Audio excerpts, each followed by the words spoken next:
Buju and Dinaway Maganadug, Nigani Gabo, Weequate Indigenacas, Adik and Dodam. Hello everyone, my name is Nigani Gabo Weequay. My English name is Madeline Ryder. I am Caribou Clan, Anishinaabe Kwe Indao. I'm Anishinaabe woman. And Kippawa and Dojaba. Kippawa is where my heart lives. It's a community up the Ottawa River Valley, not too far from Temiskaming, Quebec, or North Bay, Ontario. It's the place that my maternal grandmother and grandfather are from. It's the place where my spirit lives. I currently live in Seattle, Washington. I've lived here for the majority of my life since 1992 when my family moved from Canada. And I was born in Salem, Massachusetts. So I guess you could say that I'm from a lot of different places. I have been thinking about how I want to introduce myself to you all, but also explain a little bit about why I felt moved to create Minadjidawin.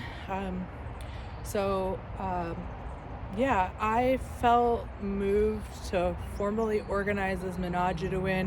Something I've been thinking about for a long time. As someone, I'm a person that didn't really know I was Native until I was a young adult, an older teen, young adult. And I say I didn't really know.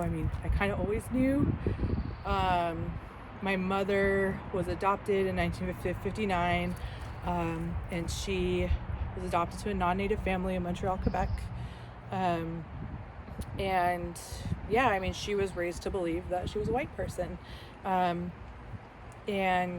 I think it was 1995, Mom, you'll have to correct me, it was about 1995 when she sought out her birth family and learned that might not necessarily be the case.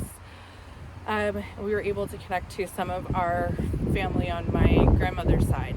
There's been this journey of knowing who I am and understanding where I come from, and the big motivation behind knowing who I am, where I come from. What does it mean to have this ancestry that is Indigenous? Can I still be Indigenous even if I didn't grow up in that place or know that I was Indigenous? Those are questions that I've asked myself because of some of my other life experiences, right? And I think it was either 2012 or 2013, I heard a psychologist named Dr. Eduardo Duran. He wrote a book called Healing the Soul Wound, and he came to where I was going to school at the time, Portland Community College. And he came to talk to us about intergenerational trauma, and I had never heard that term before, intergenerational trauma. I didn't know what that meant. But as I heard him, and I believe there was another individual that was speaking with him, Matthew Poteet, if I remember correctly, talk about the impacts of intergenerational trauma on the ancestors or the descendants of people who had been directly impacted by Indian policy, both in the United States and in Canada, where my family's from. And when they talked, they spoke to my spirit in a way that no one else ever had been able to. I personally have a history of depression and self-harm and suicide attempts. That was something I experienced through much of my youth. Also have a history of alcohol and drug addiction. I've been sober over 17 years now. But when I heard that, I got a piece of understanding that no psychologist could ever give to me, no inpatient residential facility could give me, that nothing from the Western world could give me.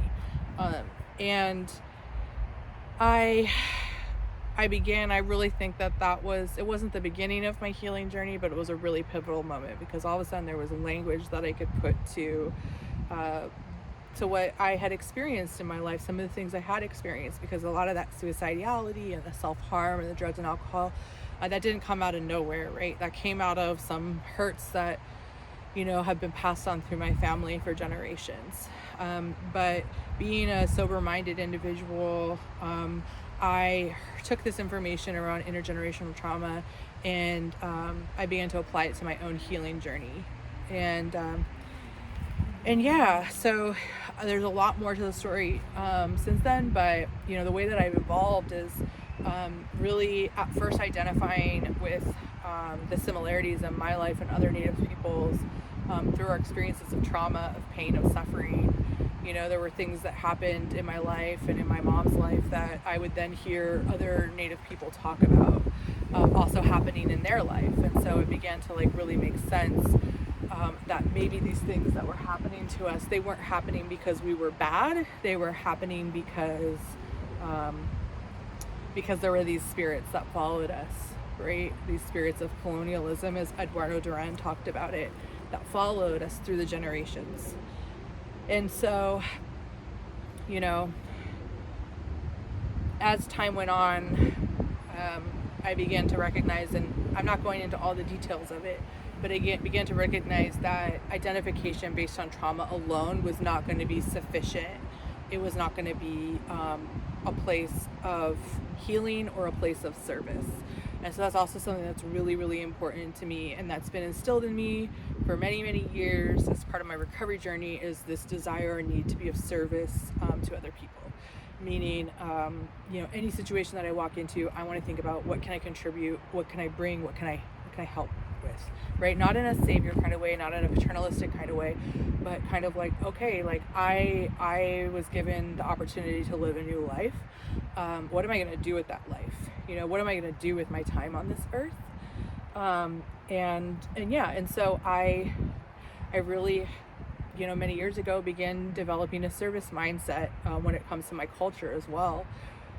So I continued on with my reconnection journey, with my healing journey, with understanding that I'm not only Indian or not only Indigenous or Native because of the pain that I experienced, or the pain my mother experienced, or her siblings, or her parents, or that's not the only thing that makes me Indigenous.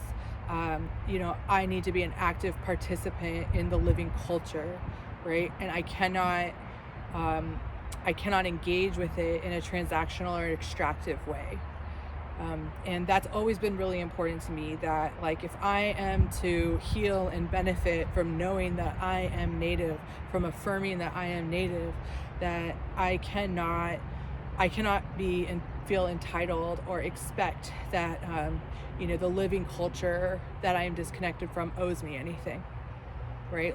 I show up to give, right? I get in return, but I show up to contribute in a humble way as best as I can. I mean, I say that I do, but really that's an ideal or an aspiration. I'm trying the best I can to do that.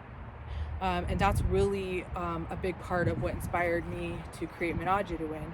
Is, okay, this has been my journey. It's been about 20 years now, maybe a little longer if you count all the way back to 1995 when my mother first made contact with her biological family. But that really, I want to help other people along this journey. And I also think that it's important for those of us who have experienced the real effects of intergenerational trauma to tell our own stories and reclaim our stories from those who pretend to be us. As someone that was disconnected, is now reconnecting, I follow those pretendian stories like a freaking hawk, man, because I already feel like an imposter. And I already feel, I have felt like an imposter. I have felt like I'm a fake, like I'm taking up space that I don't deserve, like that I'm coming across to people of the living culture in which I belong to as a taker. And because I have those insecurities, anytime a story comes out about a pretendian or someone claiming Indigenous ancestry who's later found out to not have Indigenous ancestry, I comb through those stories. I look for points where I'm gonna see that, I'm gonna read that, and I'm gonna realize I have been faking this whole time. I must not really be Native. It must really be me that's fucked up, right? That's why my life has looked this way. So one of the things that has happened is that there are people who have claimed the Indigenous ancestry of my actual real life ancestors. The Eastern Métis movement claims my ancestors as theirs. And there's like this fire that gets ignited inside me. My family is from the community of Hunters Point, Quebec. And it's not a reserve, it's on what's considered Crown land right now. Quebec First Nation is the closest reserve community, but I think Wolf Lake First Nation and Quebec First Nation can both trace ancestors to Hunters Point. And I want to reclaim my family's story. I want to reclaim the lineage of us who were actually disconnected through the Indian Act, who were actually separated from our culture through colonialism. I want to reclaim that story from those people that want to claim it for themselves so that they can benefit financially. So that's part of this too. But I think that in reclaiming our stories as people that have been separated from our culture, from our communities, from our homelands through assimilative policy like child welfare policy, the Indian Act, residential schools, day schools, and relocation, that we can reclaim our pathways home, right? And I think that we strengthen our nations when we speak our truths and our stories, and that we can be of service to our greater nations and our greater citizenship when we do that. I also think that it's like a really important time for us to engage with culture in a way that honors Minadjidawin. I think along with the issue of pretendianism, I think there's also a lot of reconnecting people that find themselves in exploited positions where they look to accessible leadership in their community, maybe their urban community. They look to pan-indigeneity, which is not inherently a bad thing, but sometimes that can steer us away from truly knowing and honoring our ancestors, the people whose blood we actually descend from. And so I just really created Minadjidawin as the opportunity to like pool together resources and like-minded individuals to open more doors for people to engage in authentic reciprocal relationships with the lands that they come from and the people that they come from, and with the hope that we can even greater spread the healing that's available when we do know who we are, who our people are.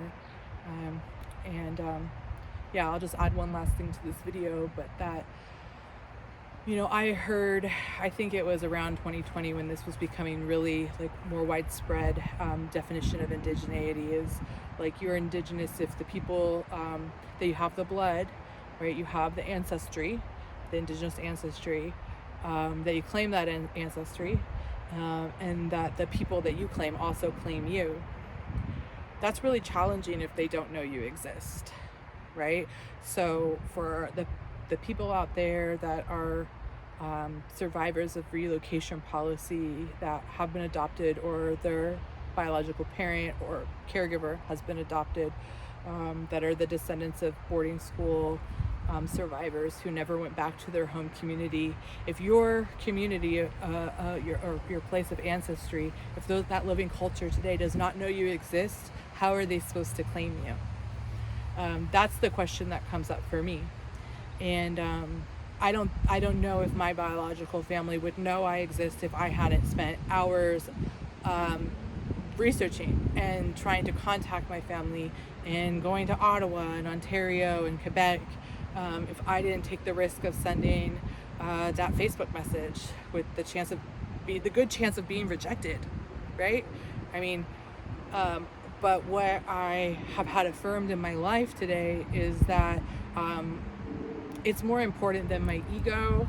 It's more important than being perfect. It's about coming from a place that is spiritually grounded in a vision of the future, and a future that I want to live in, I want my children to live in, and I want my future descendants to live in.